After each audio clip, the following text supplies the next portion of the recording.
ముందుగా అందరికీ దీపావళి శుభాకాంక్షలు. రాష్ట్రంలో 3,00,000 ఇండ్లకు సంబంధించి గృహప్రవేశాలు చేపిచ్చేందుకు తాజాగా ప్రభుత్వము కొత్త తేదీలను ప్రకటించడం జరిగింది.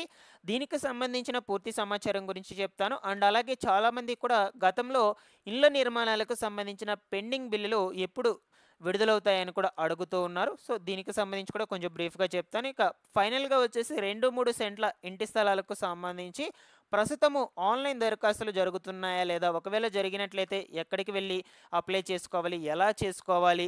ఎప్పుడు ఈ 2, 3 సెంట్ల ఇంటి స్థలాలను కేటాయిస్తారు? ఈ వివరాలకు సంబంధించి కూడా కొంచెం బ్రీఫ్‌గా చెప్తాను. మీరందరూ కూడా తప్పకుండా వీడియోనైతే ఎండ్ వరకు చూసి మీకు ఎటువంటి డౌట్ ఉన్నా సరే కామెంట్ సెక్షన్‌లో కామెంట్ పెట్టి అయితే అడగండి. అలాగే ఫస్ట్ టైం ఎవరైనా ఛానల్‌ని చూడడానికి వచ్చినటువంటి వాళ్ళు ఉన్నట్లయితే ఛానల్‌ని సబ్స్క్రైబ్ చేసుకునేసి నా ఎక్స్‌ప్లనేషన్ నచ్చినట్లయితే ఈ వీడియోకి తప్పకుండా హైప్ ఇచ్చి లైక్ చేసేయండి. లేట్ చేయకుండా టాపిక్‌లోకి గనక వచ్చేసినట్లయితే రాష్ట్రంలో మనకు ఈ 3,00,000 ఇండ్లకు సంబంధించిన గృహప్రవేశాలను యాక్చువల్‌గా దసరా పండుగ కానుకగానే లబ్ధిదారులకు గృహప్రవేశాలు చేపించి ఇంటి తాళం చెవులను మహిళల చేతికి ఇవ్వాలని ముఖ్యమంత్రి నారా చంద్రబాబు నాయుడు గారు నిర్ణయం తీసుకోగా కొన్ని కారణాల చేత మళ్ళా మనకు వాయిదా వేయడం అయితే జరిగింది. ఆ కారణాలంటే ఏం లేదండి. ఈ ఇంటి నిర్మాణాలు వచ్చేసి పూర్తి స్థాయిలో కంప్లీట్ అవ్వకపోవడం. ఓకేనా? సో, మనకు కేవలం 2,80,000 ఇల్లు మాత్రమే పూర్తి స్థాయిలో నిర్మాణ పనులైనటువంటివి అయ్యున్నాయన్నమాట. ఇక రిమైనింగ్ వాటిని కూడా పూర్తి చేసి కరెక్ట్‌గా 3,00,000 ఇళ్లను జారీ చేయాలని ప్రభుత్వ లక్ష్యం. సో, అందువల్ల మనకి ఈ విధంగా వాయిదా వేసుకుంటూ వస్తుంది. సో, ఎట్టకేలకి ఈ దీపావళి పండుగ కానుకగా అర్హులైనటువంటి వాళ్లకు ఈ ఇళ్లను జారీ చేయాలని నిర్ణయం తీసుకొని తాజాగా తేదీలను ఫిక్స్ చేయడం అయితే జరిగిందనమాట. ఓకేనా? ఇందుకు సంబంధించి మనకు తాజాగా ఈరోజు ప్రముఖ దినపత్రికల్లో కూడా అప్డేట్ రావడం జరిగింది. దాన్ని ప్రూఫ్‌తో సహా మీకోసం అయితే తీసుకొచ్చాను. ఎందుకంటే మీరు నమ్మరు కాబట్టి. సో, స్క్రీన్ మీద అయితే చూడొచ్చు మీరు దానికి సంబంధించిన ఇన్ఫర్మేషన్. రాష్ట్ర వ్యాప్తంగా 3,00,000 ఇళ్లను ఒకేసారి సామూహిక గృహప్రవేశాలు చేపించేందుకు ఇప్పటికే అధికారులు విస్తృతంగా ఏర్పాట్లు చేస్తూ ఉన్నారన్నమాట. ఈ నెలాఖరు లోపల మనకు ముఖ్యమంత్రి చంద్రబాబు నాయుడు గారి చేతుల మీదుగా లబ్ధిదారులకు ఇంటి తాళం చెవులు ఇప్పించేందుకు గృహ నిర్మాణ శాఖ ఏర్పాట్లు అయితే చేస్తూ ఉంది. ఓకేనా? సో, మనకు దీపావళి పండుగ కానుకగా అని చెప్పారు కానీ ఇంతకుముందు పర్టికులర్‌గా డేట్స్ అనేటువంటివి కూడా చెప్పలేదన్నమాట.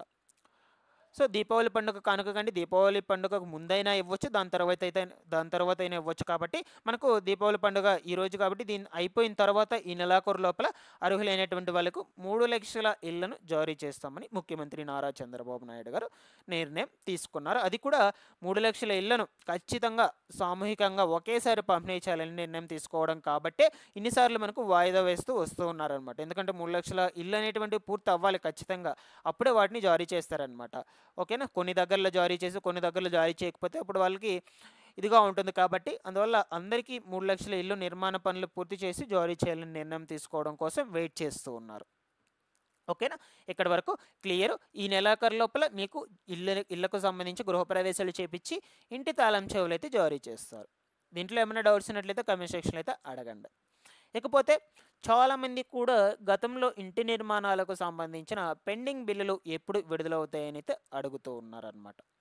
మనకు గత ప్రభుత్వ హయాంలో చాలా ఇంటి నిర్మాణాల్లో చాలా అవకతవకలు ఉన్నట్లు ఇప్పుడు ప్రస్తుతం ప్రభుత్వ అధికారులు అయితే ఆరోపణలు తీసుకువస్తూ ఉన్నారు. ముఖ్యంగా వచ్చేసి మనకు PMAY ఇండ్లలో ఆప్షన్ 3 విభాగంలో అవినీతి ఎక్కువగా ఉందని, పేదలకు కేటాయించినటువంటి ఇండ్లను కాంట్రాక్టర్లు కట్టించి ఇవ్వడం ఈ విధానంలో ముఖ్య పాత్రలు ఉన్నాయని కూడా చెప్తూ ఉన్నారనమాట. గతంలోని మనకు గత ప్రభుత్వంలో నివాస యోగ్యం లేకుండా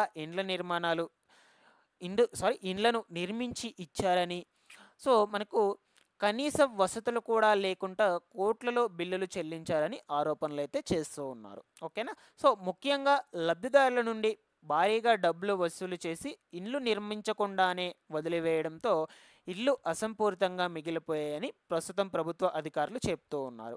ఈ నేపథ్యంలో కూటమి ప్రభుత్వం మనకు ఈ యొక్క ఇల్లు నిర్మాణాలపై ప్రత్యేక దృష్టి సారించి ఈ ఇళ్ల బాధ్యతలను స్వీకరించి కాంట్రాక్టర్లను ఒప్పించి తిరిగి వారితో ఇల్లు నిర్మాణ పనులు పూర్తి చేయించేలా బాధ్యతలను తీసుకునిందన్నమాట. అలాగే పూర్తయినటువంటి ఇళ్లను ప్రత్యక్షంగా పరిశీలించాకే మిగిలిన బిల్లులు మంజూరు చేసేలా నిబంధనలు కూడా తీసుకురావడం జరిగింది. ఓకేనా. సో ఈ యొక్క బిల్లుల విషయంలో మనకు కొత్త నిబంధనలు అయితే తీసుకొచ్చిందండి. సో వన్స్ కాంట్రాక్టర్లు ఇల్లు నిర్మాణాలు అనేటువంటివి పూర్తి చేశాక పూర్తి స్థాయిలో ఓకేనా ఇల్లు అనేటువంటివి కరెక్ట్గా ఉన్నాయా లేదా, నిర్మాణ పనులు ఎలా ఉన్నాయి అంటే లో క్వాలిటీ ఉన్నాయా లేదంటే హై క్వాలిటీ ఉన్నాయా, సో వాళ్ళు వాడినటువంటి మెటీరియల్స్ ఎలా ఉన్నాయి, ఓకేనా. సో మనకు ఓవరాల్గా ఇంటి నిర్మాణం ఎలా ఉంది, వీటన్నిటిని చెక్ చేశాకనే మీకు బిల్లు మంజూరు చేసేలా నిబంధనలు అయితే తీసుకువచ్చారు. తర్వాత ఇల్లు నాణ్యతలను కూడా పరిశీలించి సంతృప్తికరంగా ఓకే ఈ ఇల్లు బాగుంది, అన్నీ కూడా పర్ఫెక్ట్గా ఉన్నాయి అని వాళ్ళు అధికారులు చెప్తేనే తదుపరి బిల్లులు చెల్లించాలని, లేకుంటే నియమ నిబంధనలను పాటించాలని చెప్తూ ఉన్నారనమాట. ఓకేనా. సో ఇది యాక్చువల్గా ఒక మంచి రూల్సే అని చెప్పుకోవచ్చు నా అభిప్రాయం ప్రకారం. సో వీటి మీద మీ అభిప్రాయం ఏంటో కూడా కమెంట్ సెక్షన్లో పెట్టండి. ఎందుకంటే ఈ యొక్క ఇంటి నిర్మాణం అనేది ప్రాపర్గా కరెక్ట్గా చేశారా లేదా అని చెక్ చేసాకే బిల్లులు విడుదల చేయాలని చెప్తూ ఉన్నారు. సో కాంట్రాక్టర్లు వాళ్ళు ఎలా అంటే అలా ఈ ఇంటి నిర్మాణాలు అనేటువంటివి కట్టి చేస్తే దాని తర్వాత ఉండేది ప్రజలే ఉంటారు ఆ ఇల్లులో. సో దాని తర్వాత ఏమన్నా ప్రాబ్లమ్స్ వచ్చినా కూడా వాళ్ళే ఫేస్ చేసుకోవాలన్నమాట. అలా ఏం లేకుండా వాళ్ళు కరెక్ట్గా అన్ని ప్రాపర్గా నిర్మాణ పనులు చేపిస్తేనే వాళ్ళకి బిల్లులు జనరేట్ చేస్తామని చెప్తూ ఉన్నారు ఇక్కడ మనకు. అదనమాట ఇన్ఫర్మేషన్. ఇక నెక్స్ట్ వచ్చేసి లేఅవుట్ల వారీగానే జాబితాలను కూడా పరిశీలించి తనిఖీలు చేయాలని ఉన్నతాధికారులకు ఆదేశాలు జారీ చేయడం అయితే జరిగింది. సో ఫైనల్గా వచ్చేసి ఇది గతంలో ఇంటి నిర్మాణాలకు సంబంధించినటువంటి పెండింగ్ బిల్లులకు చెందిన ఇన్ఫర్మేషన్ అనమాట. మీకు ఏమన్నా డౌట్స్ ఉన్నట్లయితే కమెంట్ సెక్షన్లో కూడా అడగండి, నేను వెంటనే రెస్పాండ్ అయితే అవుతాను. ఇకపోతే ఫైనల్గా వచ్చేసి 2-3 సెంట్లకు సంబంధించిన ఆన్లైన్ దరఖాస్తులు ప్రస్తుతము జరుగుతున్నాయా లేదని చాలామంది కూడా అడుగుతూ ఉన్నారండి. ప్రస్తుతం అయితే జరుగుతూ ఉన్నాయి. రాష్ట్రంలో గ్రామ వార్డు సచివాలయం అధికారులు తీసుకుంటున్నారు. బట్ అన్ని డిస్టిక్ల వాళ్ళు అయితే దరఖాస్తులు తీసుకోవడం లేదనమాట. ప్రభుత్వం ఏం చెప్పిందంటే దరఖాస్తులు చేసుకోవడానికి వచ్చినటువంటి వాళ్ళ దగ్గర అప్లికేషన్స్ తీసుకొని పక్కన పెట్టండి, బట్ ప్రాసెస్ అయితే చేయొద్దని చెప్తూ ఉన్నారు.